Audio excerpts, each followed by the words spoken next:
Karen, have you seen my new shoes? You know, the gold ones that go great with my new dress? With the diamond things on them? I can't find them. They were in my room, in their box, so I don't know where they could have got to. You mean the ones you got the other day when we went shopping and they were like half price? Yeah, those ones. Oh, I took them. Huh? What do you mean you took them? Exactly what I said. I took the shoes for myself. Why? Well, because I wanted them. You knew that I bought those shoes for tonight. I told you how this was a really important night for me. I'm attending a super important dinner at my college with some very esteemed members of very exclusive companies, and I need to look my best. This could literally be my future on the line, and I want to make a good impression. You need to give me back my shoes right now. I mean, why did you even take them? You're not going anywhere to wear them. You didn't even ask me if you could borrow them either. You knew that I liked these shoes. That's why I took them. What? Yeah, when we were shopping, I saw these shoes and I thought that they looked nice. But then you went and bought them and they were the last pair, so I decided that I was going to take them because you took them from me first. You never liked those shoes. When you saw them, you said they looked incredibly gaudy and that you'd not be caught dead wearing them. You only want them now because I like them and bought them for myself. It's so typical of you.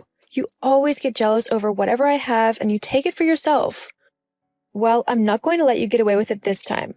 I need those shoes to go with my outfit, so you're going to give them back or I'm going to come and get them. I'm not giving them back. You stole them from me first. I might have said that I didn't like them at first, but that was before I got to have a proper look at them. You went and bought them before I could fully make up my mind. So, if anything, you're the selfish one for just taking the shoes that I wanted in the first place.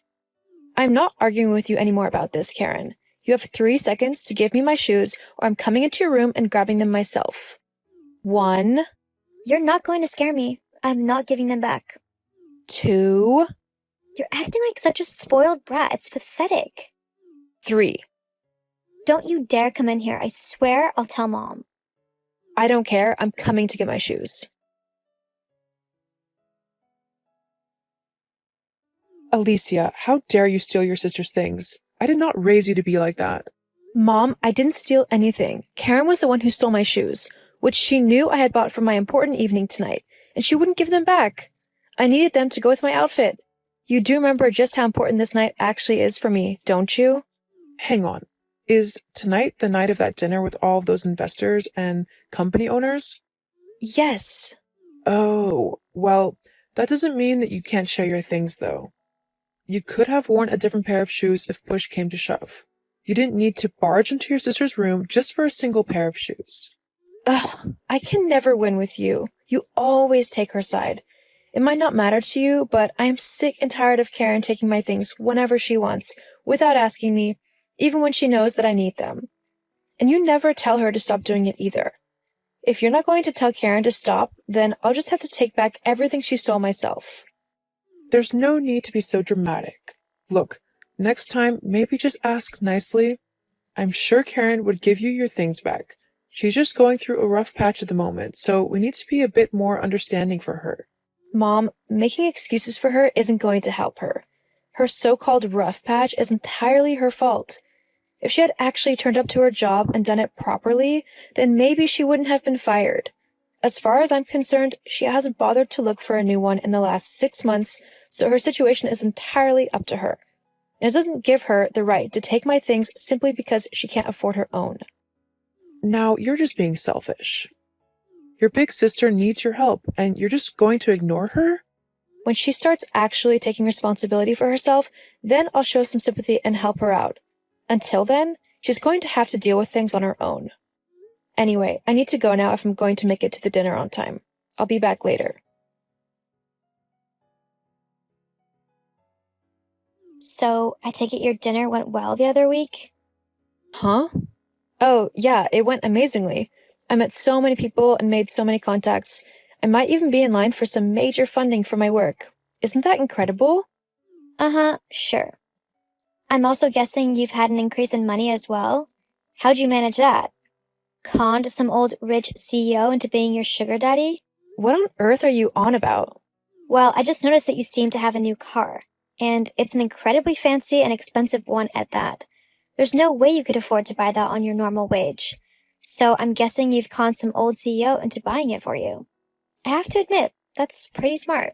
Shame I didn't think of it first. Oh, you mean the Porsche in the garage? Yeah, obviously. There aren't any other fancy cars around, are there? It's not mine. Yeah, I'm not stupid. I know it's yours. There's no way Mom or Dad could afford something like that. No, honestly, it's not mine. You're a rubbish liar. Anyway, I'm going to take it out for a while. I'm only telling you this because you'll just get Mom to yell at me again if I don't ask your permission to borrow it first. Karen, first of all, you're not insured to drive that car, so you can't take it anywhere. Secondly, it's not even my car, so there's no way that I'm letting you drive it even an inch off of the drive. I know you're just trying to lie to me so that I don't borrow the car, but it's not going to work, Alicia. I swear, Karen, if you touch that car, you'll regret it. Yeah, whatever. Karen, where are you? I told you not to take the Porsche anywhere. I can't believe you came into my room and stole the keys for it. Answer me, Karen. What do you want? Bring that car back right now. Why? Worried that everyone will think I look way cooler in it than you do? Don't worry, they already thought that. I told you that it's not my car, it's my friend's. Nice try, but I don't believe you. Okay, fine, but don't say I didn't warn you. Warn me about what? No, you didn't want to know when I tried to tell you, so I'm not going to bother now. Have fun driving around looking cool, whilst you can. You're just trying to scare me. Well, it's not going to work. Uh-huh, sure. Whatever. Now leave me alone. I'm driving, don't you know? Oh, and I might have scratched the car a little bit, but you don't mind, right? It's not like you can't afford to get it repainted or whatever. Uh-huh, of course. You have fun. Don't worry about damaging the car or anything. I'm sure everything will work out just fine. If you think being calm and uncaring is going to get me to bring the car back, you're wrong, you know. Oh, I know. You nor the car will be my problem for very much longer, though.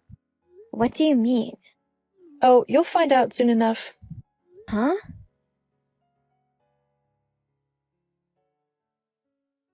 Alicia? I can't believe you didn't tell me who owned the car. Do you know how much trouble I'm in? This is all your fault. Oh, hi, Karen. I take it you found out who actually owns the car that you were driving around the other day? I did try to warn you, but you simply didn't want to listen. I guess now you've got to face the consequences. But you didn't tell me that the owner of the car was Melanie Hampstead, the owner of one of the most successful and influential beauty companies in the world. How do you even know her? Why do you have her car?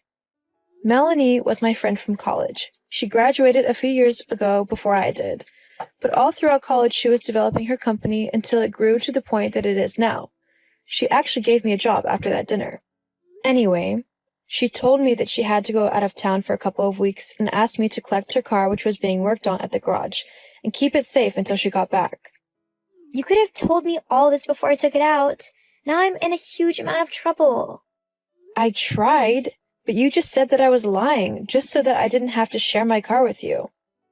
Yeah, well, now she's suing me for stealing her car, and she's even threatened to get the police involved because I've banged it up a little bit. Well, that's your fault. I thought the car was yours. I was trying to teach you a lesson. By purposefully wrecking the car that you thought was mine? How selfish and petty can you get? Look, you're going to have to talk to Melanie and just explain the whole situation to her, okay? I can't afford to pay what she wants, so just tell her that you said that I could drive it. That way, it'll be on you, and I won't have to be taken to court. You know, I just can't afford this right now.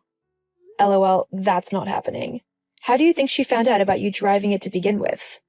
You mean you told her? Yep. I knew that you'd probably damage the car just to be spiteful to me, so I told Melanie all about what was happening.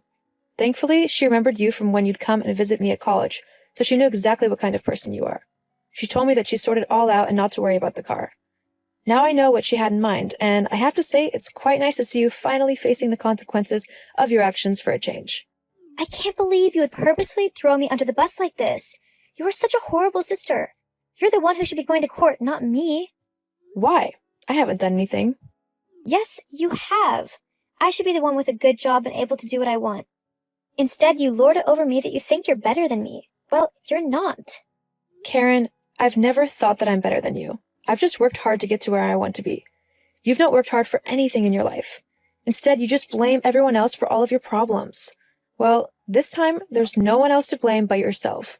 And you're going to have to face the consequences of your actions whether you like it or not. Maybe next time you'll actually listen to me when I try to tell you not to take something that doesn't belong to you. Please, Alicia, just take the fall for this for me. No, Karen. It's time you actually acted like an adult instead of a spoiled child. Ugh, I hate you. In the end, my friend took Karen to court over the theft and damage of her car. Karen tried to blame everyone but herself for what had happened, but the judge simply ignored her. He ordered her to pay Melanie a substantial amount of money in reparations for all of the damages that she had caused to the Porsche. To do this, Karen had to get a job at a local supermarket, which she wasn't a big fan of. But with no other way to pay Melanie the money, she had to stick it out. Meanwhile, I went on to work for Melanie and developed a great relationship with her. We're currently working on expanding the company even more, and thankfully, Karen has stopped stealing everything that belongs to me. I think it's safe to say that she's finally learned her lesson.